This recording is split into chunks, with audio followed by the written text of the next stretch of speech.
Carnot, although Minister of War, had been remarked amongst the most prominent, and had not disdained to welcome and even circulate this unpleasant intelligence. The First Consul concealed the impression which these details created upon his mind, but he did not forget them. From that moment, he determined to separate himself from a man who, although he consented to be a member of his government, yet considered him as a public enemy. He had long destined the seals of that office for Berthier, but the services of the latter being still needed at the army, he delayed replacing Carnot for a few months longer. The 14th July, the anniversary of the Confederacy of 1789 arrived. It was celebrated in the Champ de Mars. In the midst of a prodigious concourse of people, the population lined all the terraces, the crowd extended to a great distance. The intoxicating joy of that early period of the Revolution seemed to have returned. The First Consul repaired on horseback to the splendid ceremony. He appeared just at the moment when the horse and foot guards were arriving with the numerous standards taken at Marengo. The appearance of these warriors, the presence of the illustrious chief who had led them to victory, could not fail to excite the liveliest acclamations. This detachment had left the field of battle on the 16th June, the day after the action, and performed the distance to Paris in 29 days. Its state of exhaustion and the wretched condition of its equipments greatly added to the interest felt for the harvest of glory it had reaped. It was greeted in all directions by acclamations and marks of the general esteem which its presence had inspired. Amidst all these rejoicings, the First Consul was not unmindful of the measures necessary for re-equipping the army for a campaign and throwing supplies into the fortresses of Italy. The truce was to expire at the end of July. He made all his arrangements in the event of the non-conclusion of peace, independently of the attention which he bestowed upon the army and its appendages during the whole time of his stay in Paris. His mind was engaged upon a work of prodigious magnitude. He caused a variety of materials to be collected, which he submitted to the Council of State, and endeavored to substitute a thorough system of finances to the disastrous want of system pursued by the Directory. He was ably seconded in this object by the minister of that department, Mr. Gaudin, since Duc de Gaeta, one of the most upright and active men of business that the administration of any period can boast of. The Directory had often urged him, though in vain, to assume the management of the finances. The First Consul was more fortunate. Mr. Gaudin accepted the seals of office because he was certain that in carrying forward any measure he should decide upon, he would receive every support. The First Consul had a particular regard for him. He was the only minister who retained his office from 1719 to 1814. The First Consul created the sinking fund, the registry office, and the bank. He restored order to all the branches of the administration and probity in the dealings of private individuals with the government. On this occasion, it was that he caused a strict examination to be made of the accounts of all persons presenting themselves as creditors to the state, and took a detailed cognizance of all the frauds and peculations to which the public purse had been a prey during the administration of the Directory. He had had some misgivings on the subject previously to his coming to power, but what he saw soon convinced him that he had not suspended one half of the disorder which actually existed. Accordingly, from that moment, he never could feel either esteem for or confidence in certain individuals, notwithstanding their great wealth. He felt a natural antipathy for those who sought to amass money by disgraceful means. He often said that he thought better of a highwayman who at least exposes his life than he did to those leeches who carry off everything without running any risk. Some of these men of business have imagined that he was their personal enemy and envied their fortune. This was by no means the case. He had no personal aversion for them. He only condemned the manner in which they had acquired wealth. he displayed in combining his resources, that aptitude which characterized him on all occasions. He had a facility in calculating, a quickness of perception which surprised those who transacted business with him for the first time. They were far, however, from anticipating all the wonderful improvements he had since effected. Such were his occupations during the summer of 1800, conducting the internal affairs of government and those which might pave the way to peace without the necessity of recurring to new efforts. He long indulged the hope of attaining this result, but suspected that the delays of the Austrian cabinet were a cloak to some secret views, and he determined to prepare himself for any event. Chapter 19. I was directed by the first consul to repair secretly to Italy and inform myself of the state of defense and the resources of the several towns which had been surrendered to us, and also of the state of our parks of artillery, depots, and cavalry. He handed me a letter for the Minister of the Treasury, who delivered into my charge 1,000,000 of francs in gold for the treasure of the army. This circumstance rendered my journey a perilous one. I was carrying with me a considerable sum of money and was obliged to cross a country where, for the sake of a few pieces of gold, the people would have taken away my life. The passage of Mont-Cenis, the carriages had to be taken to pieces, placed me under the necessity of exhibiting my 10 little barrels, well sealed up and containing each 100,000 francs. From that moment, I became indifferent to everything. So convinced was I that I could never reach my destination in safety. I avoided quitting my carriage either for the purpose of eating or drinking, and when compelled to leave it, I took care only to do so at night. I must, however, own it to the credit of the Savoyard peasantry that they loaded my barrows, the value of which they well knew, without manifesting the smallest intention or desire to seize them. They could have found 1,000 opportunities for robbing me as we ascended or descended the mountain, but the thought of so heinous an act never once occurred to them. They had even the intention to take over my carriage first, that I might find it prepared to receive me on the other side, and have only to replace my barrels and continue my journey. These worthy people were unconscious of having rendered me more than an ordinary service. The frankness of their deportments ought to have set my mind at ease. I acknowledge, however, that I felt greatly relieved on depositing the 1,000,000 of francs in the chest of the paymaster at Turin.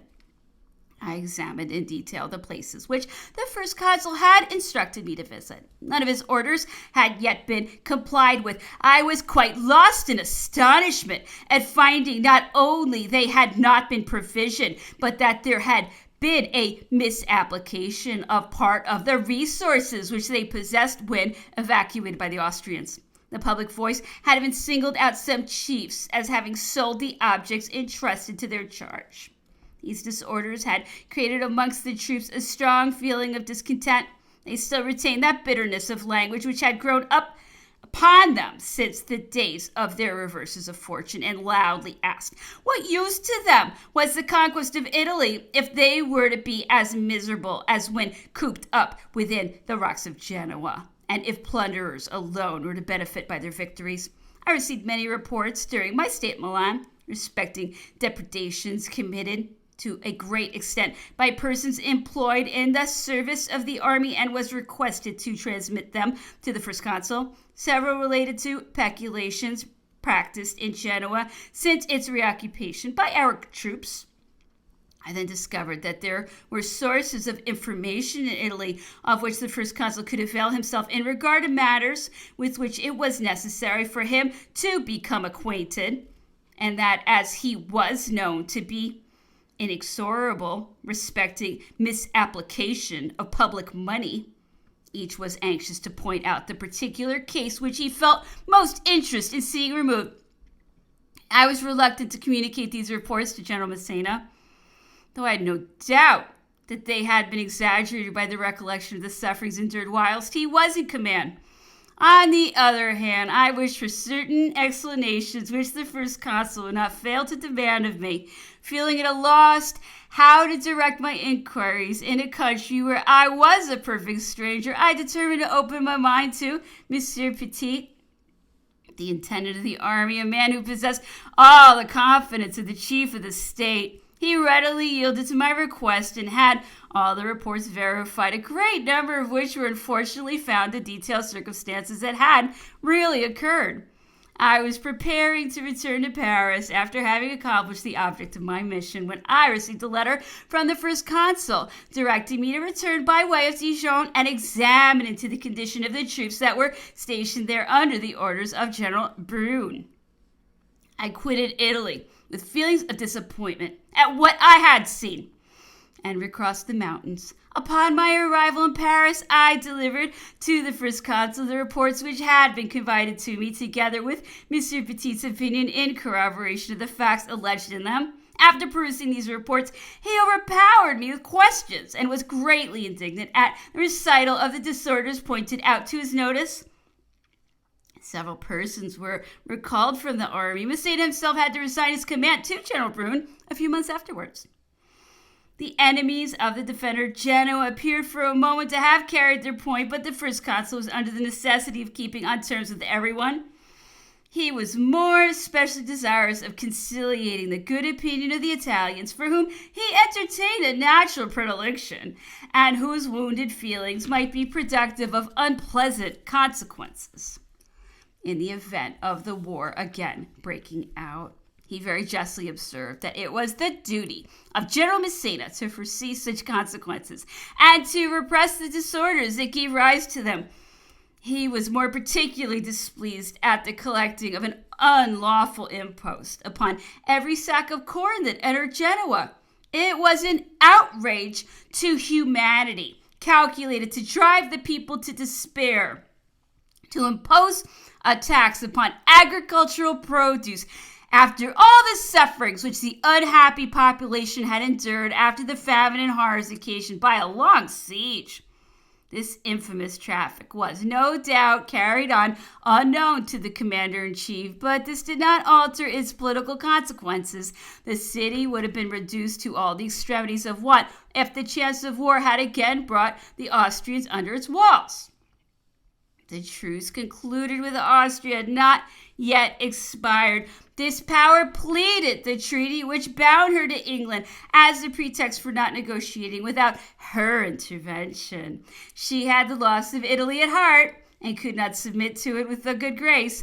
England, on the other hand, to whom the war was more profitable than burdensome, was in no hurry to bring it to a close. She resorted, on the contrary, to every means in her power for inducing the Allies to persevere. So great was the influence which she derived from the coalition. The fine season was drawing to a close, and matters remained in the same state as in the month of July. Disappointed in his expectations, the first consul regretted having given way to a feeling of generosity and having allowed M. de Millas' army to retire behind the Mincio, when he might have compelled it to surrender. The mischief was done. His determination was soon taken, and he prepared once more to place himself at the head of the army. He ordered his guard to proceed to Italy, sent off his horses and those of his staff, and instructed General Brune to announce his arrival and prepare to cross the Mincio in Germany. The army of the Rhine, which had acted upon the armistice ever since the Battle of Marengo, prepared at the same time to resume its forward movements, but the unsatisfactory account which Moreau had given of the operations of the troops under his command had considerably lessened the opinion which the first consul had formed of the talents of that general from the reports which had been made to him. He even repeatedly told us that if Moreau had well understood the plan of operations which he had traced for him, and if, instead of adhering to his antiquated method, he had crossed the Rhine with his whole force towards the extreme left of the enemy, he would by such a step have come much nearer than the Austrian army into contact with the hereditary states. That the emperor, on being defeated at Marengo, would have been informed of the loss of Italy at the same time that he would have heard of the arrival of the French upon the Inn. In this dilemma, he added, Francis would have infallibly concluded peace, whereas we now had fresh risks to encounter before we could secure it. Preliminaries of peace had been signed at Paris between the Austrian general Saint-Julien and the French government. Duroc was made the bearer of them. to the emperor for his ratification, he repaired to the headquarters of the Army of the Rhine, where he applied for a pass to enable him to proceed on his journey. This having been refused him, he reported the circumstance to the first consul, who by return of courier ordered him to come back to Paris. General Moreau was at the same time instructed to break the truce and renew hostilities unless the Austrians delivered into his hands the fortress of Philipsburg, which they occupied upon the Rhine, as well as the two fortresses of Ingolstadt and Ulm, where bridges were thrown across the Danube, which might endanger the safety of the army in the event of its making any forward movement. And in case of compliance with these terms, General Moreau was authorized to agree to a fresh armistice, which could include the army of Italy. The Austrians consented to the surrender of those three fortresses and offered at the same time to treat upon new bases. This proposal was accepted by the first consul. Monsieur de Cobenceau repaired to Luneville, where the conferences were soon opened. Joseph Bonaparte represented France on the occasion. The negotiation was in progress, but England had succeeded in obtaining a disavowal of Monsieur de Saint-Julien's conduct and flattered herself with the hope of again obstructing the contemplated pacification. Lord Minto, who was her representative at the court of Vienna, demanded to take a part in the discussion of the interests which were agitated at Luneville. The first consul was not at a loss to comprehend the motive of this tardy proceeding. He did not, however, oppose it, but in order to baffle the views meditated by England, who only sought to make him lose time, he required as a preliminary step that she should agree upon a cessation of hostilities with France, as the latter had done with respect to Austria.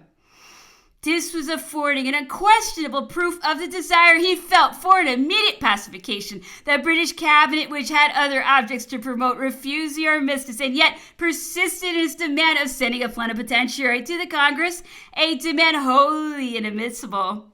Monsieur Otto, who was residing in England, was a commissioner for the exchange of prisoners and was vested with the necessary powers of negotiating a suspension of arms.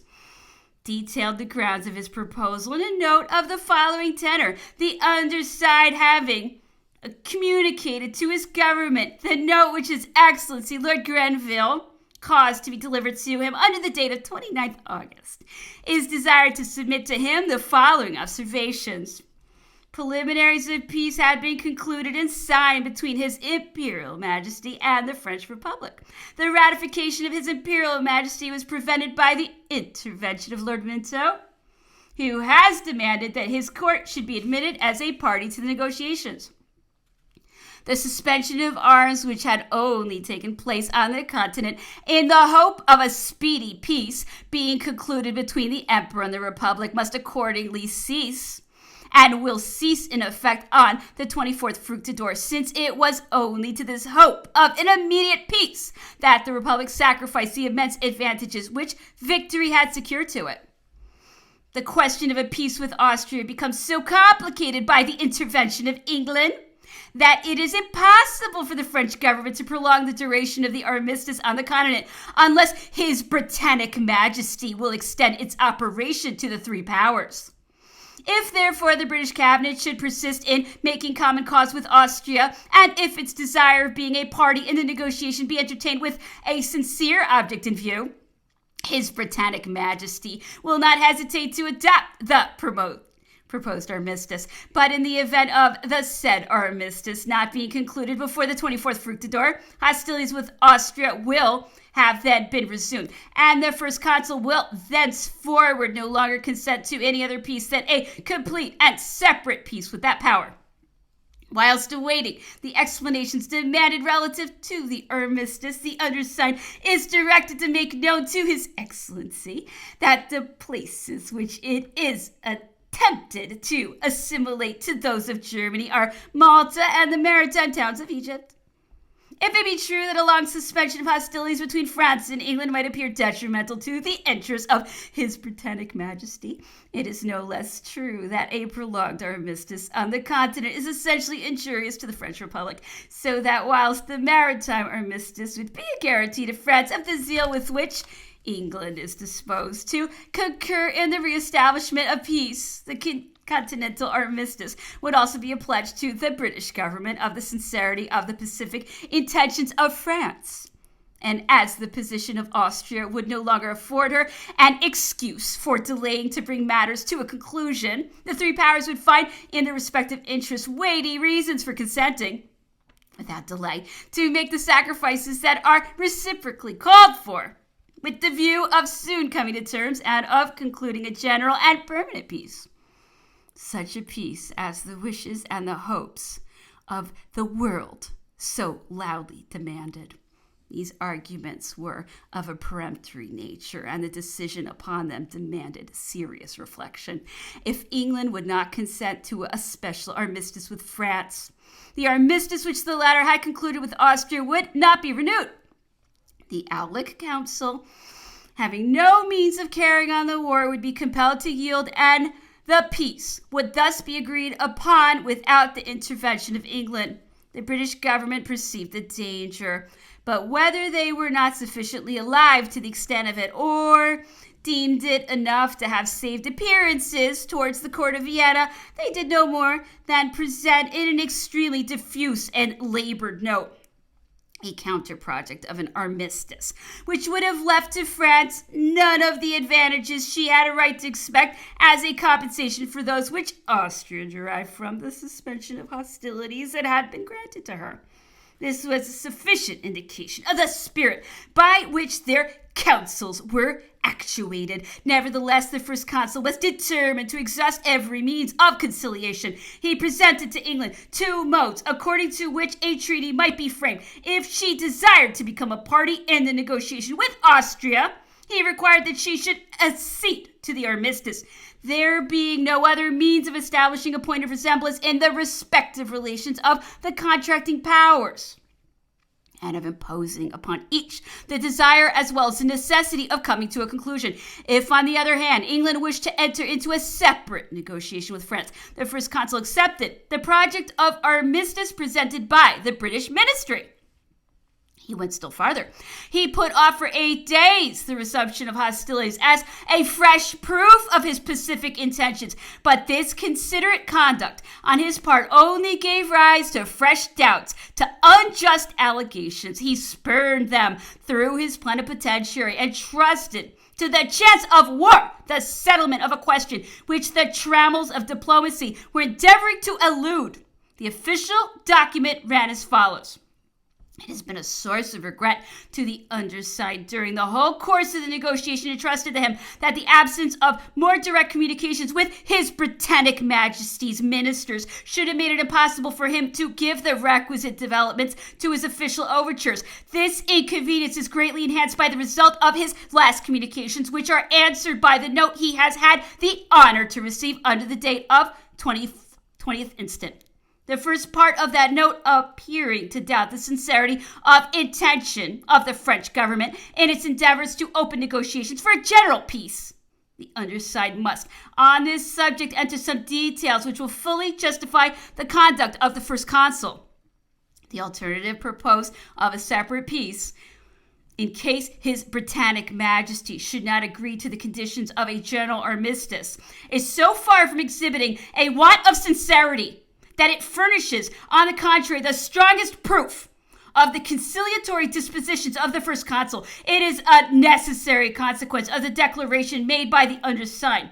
On the 4th instant, he in fact did himself the honor to intimate to the British ministry that if the armistice were not concluded before the 11th September, hostilities would have then recommenced with Austria, and that in the latter case the First Consul could no longer admit in respect to the latter power of any other than a separate and a complete peace. That armistice was not concluded at the above-mentioned date. It was therefore natural to expect eventually a separate peace with Austria, and in such a hypothesis, a separate peace with Great Britain. Likewise, unless it be taken for granted that the calamities which have afflicted a great part of Europe for the last 8 years are to be perpetuated and are never to terminate except in the moral destruction of one of the contending powers.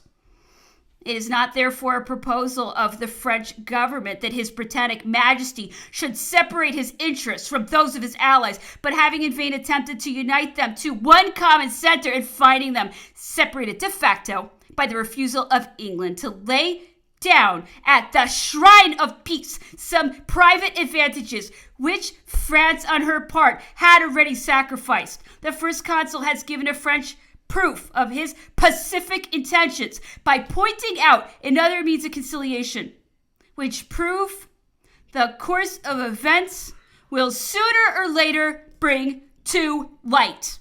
In conformity with the intimation given by the undersigned on the 4th of this month, the Continental Armistice has been in reality notified as terminating at the stipulated period, but the counter-project of the British Ministry, transmitted by the undersigned on the 8th instant, having reached Paris on the 10th, and His Britannic Majesty having appeared convinced that his ally would not retract an armistice founded upon admissible terms, the First Consul has determined to postpone for 8 days the resumption of hostilities.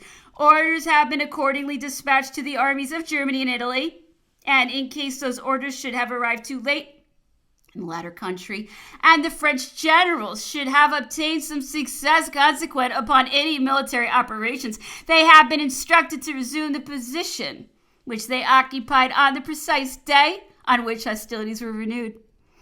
This plain statement of facts will no doubt suffice to demonstrate that the French government never could have contemplated cloaking by feigned negotiations a fresh attack upon Austria, and that, on the contrary, the whole negotiation has been met on its part by that frankness and candor which are alone calculated to secure the restoration of general tranquility, an object which His Majesty and his administration have so much at heart. Vain would be the attempt to discover proofs of any other intention in certain terms of the official communications of the French government with His Majesty's allies, the less so if allusion be intended to one of the last letters written by the Baron de Turgot, which the undersigned himself would have felt no difficulty in communicating had the opportunity offered for his so doing. That letter would furnish a proof that the French government, always friendly to peace, only appeared to complain of the intentions of Great Britain because it had every reason for viewing them as being opposed to a solid system of pacification. The undersigned has had no other reason for entering into these details than that on the eve of the negotiations likely to be set on foot, it was of importance for the councils of both powers to be reciprocally satisfied of the sincerity of each other's intentions, and because the confidence they may entertain of such sincerity is the surest guarantee of the success of the negotiations. With regard to the second point adverted to in the note which the undersigned has had the honor to receive, he must refer to his letter of the 16th, wherein he has intimated to His Excellency Lord Grenville that he was instructed to give satisfactory explanations respecting the principal objections of the British government to the proposed armistice, and to urge upon his attention the necessity of affording facilities to verbal communications with the ministry. How, therefore, could the impression be entertained that the French government would admit of no modification to its first overtures, since in such a case it would have been quite superfluous to solicit an interview for the purpose of affording satisfactory explanations? In adverting to the compensations required previously to allowing a naval armistice corresponding in principle with the continental one, His Britannic Majesty's ministers find that the balance set up by the French government is open to the charge of exaggeration. A formal discussion on this subject would no doubt be out of place after the varied successes of a war which has produced so many extraordinary events. It is difficult to discredit the moral influence of those events upon armies, upon whole nations, upon governments themselves, and the inferences that may be deduced from them at the present moment appear to justify the opinion which the undersigned deemed himself warranted in expressing expressing upon the subject. If that opinion be exaggerated, it is shared by the very enemies of the Republic, who have done everything in their power to prolong the truce and have even made no scruple of resorting to feigned negotiations for the purpose of gaining time. A memorable instance of this is to be found in the preliminary signed by the Count de Saint-Julien and disavowed by his court. And the continuation of the continental armistice must be considered as a sacrifice on the part of the Republic, since such efforts have been made to obtain it from France. His Majesty's ministers, however, in admitting the reality of this sacrifice, formally declare that a corresponding sacrifice ought not to be required of them. It certainly does not behoove France to determine how far His Majesty's engagements towards his allies may restrain his intentions on this point, but France has an incontestable right to demand the price of the sacrifice she has made and is still ready to submit to. The First Consul has afforded to Europe repeated pledges of his pacific intentions. He has never ceased manifesting them to the Cabinet's interest in this struggle. And even if his moderation should have no other effect than to raise the hopes of the enemies of the French government, he will always persist in it as his only rule of conduct, notwithstanding the existing difference of opinion as to the mode of considering several accessory questions which are preliminary to the contemplated pacification. The undersigned cannot but rejoice to find in all the communications he has hitherto had the honor of receiving the same assurances of His Majesty's desire to second by every means in his power the reestablishment of the tranquility of Europe. And he will neglect no opportunity of laying a proper stress on those intentions in his intercourse with his own government. Chapter 20. The intelligence of the occupation of the three fortresses had reached Paris on the 1st of Vendemiaire. The deputies from the departments were assembled in the capital for the first time as a political body since the 18th Brumaire. A hope had no doubt been indulged that the actual conclusion of peace might be communicated to them. Be this, however, as it may, there happened to be a public ceremony on that day, partly in consequence of the inauguration of the opening century, partly owing to the transfer of the remains of Marshal de Turenne, which the First Consul had directed to be deposited near those of Vauban at the Hospital of the Invalids. After the violation of the tombs in the Abbey of Saint-Denis, where the remains of the Marshal were reposing amongst kings, his coffin had been carried away and deposited in the upper part of the surgical amphitheater of the Jardin des Plantes, where it was still remaining on General Bonaparte's departure for Egypt. I recollect seeing it there at that time when General Desaix was visiting the establishment. It was shown with great veneration, though having no mark to distinguish it from the other skeletons in the room. At a later period, a respectable citizen having obtained leave to collect in the convent of the Grands Augustins, which he had transformed into a museum of French monuments. The mausoleums that had escaped the outrages committed at Saint-Denis had caused the body of Marshal de Turenne to be transported to the spot. The government removed it thence for the purpose of transferring it to the Invalids. The church had been decorated for the ceremony. The deputies from the departments who had been invited were already in their places when the body of the Marshal was brought in. The clergy had not yet reappeared in France at this time. There was no celebration of the divine office, nor any other religious duty was performed. The ceremony was purely one of oratorical speeches and pageantry. Lucien Bonaparte, who was a minister of the Interior, ascended the pulpit and gave a bold sketch of the misfortunes that had oppressed the Republic during the period of the Revolutionary storm. He made an affecting allusion to the scenes of mourning which the closing days of the century just expired had witnessed, and offered as a contrast a brief statement of the improvements effected in the commencing century. He then turned to the hopes we were justified in entertaining, but as the word peace was not uttered, the gloom of uneasiness was not dispelled. He at last came to the topic of the external position of the Republic. A profound silence reigned throughout the church. He was listened to with the most anxious attention, whilst relating the anecdote of Duroc's journey.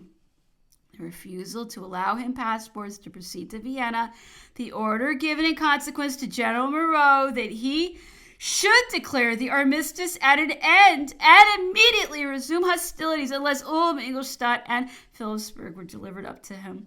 The minister concluded by announcing to the assembly that at the moment when he was leaving the palace for the purpose of attending the ceremony which brought them together, government had received intelligence that the 3 fortresses demanded had been occupied by our troops and that the armistice was prolonged. A movement of satisfaction was immediately manifested throughout the assembly. Peace was eagerly wished for. It was clearly perceived that the first consul also desired it, and it was anticipated at no distant period. All left the church well pleased with the communication.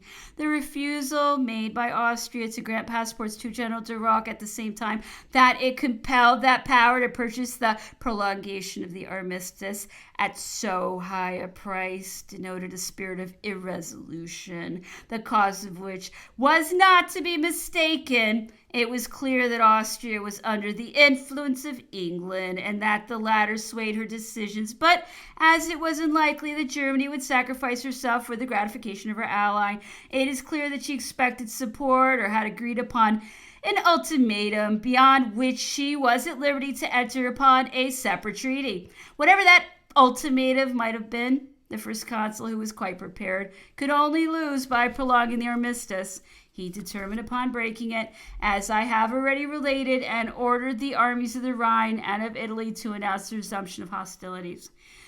Brunn crossed the Mincio, and Moreau the Iser. The Battle of Hohenlinden took place. Moreau occupied Linz and pushed on some advanced posts as far as St. Polten, at the distance of 8 or 10 leagues from Vienna. On being informed of this victory, the first consul felt persuaded that it would compel the Austrians to come to an explanation, and in order not to lose time, as soon as he heard by a telegraphic dispatch that Count de Cobenzl, who was coming in all haste to resume the negotiations, had arrived at Strasbourg, he sent off his brother Joseph to Luneville, there to discuss the interests of France. Joseph had not yet passed Ligny when he met Count Louis de Cobenzl, who was on his way to Paris in all haste with the necessary powers to conclude the so long wished for peace. Joseph retraced his steps and brought Monsieur de Cobenzl back with him. They alighted at the Tuileries, where the first consul received them both in their traveling dresses. He held a conference with the Austrian plenipotentiary during part of the night and made him take his departure the next day with Joseph for Luneville, which place had been fixed upon for holding the conferences. General Clark, who was already doing all in his power to force himself into importance, was sent to Luneville as governor of the town. His mission was simply to give dinners and to listen. At the same time, the first consul was opening conferences. He was infusing a new life into all kinds of public and private works. Confidence was returning. Manufactories and new speculations were springing up in all directions.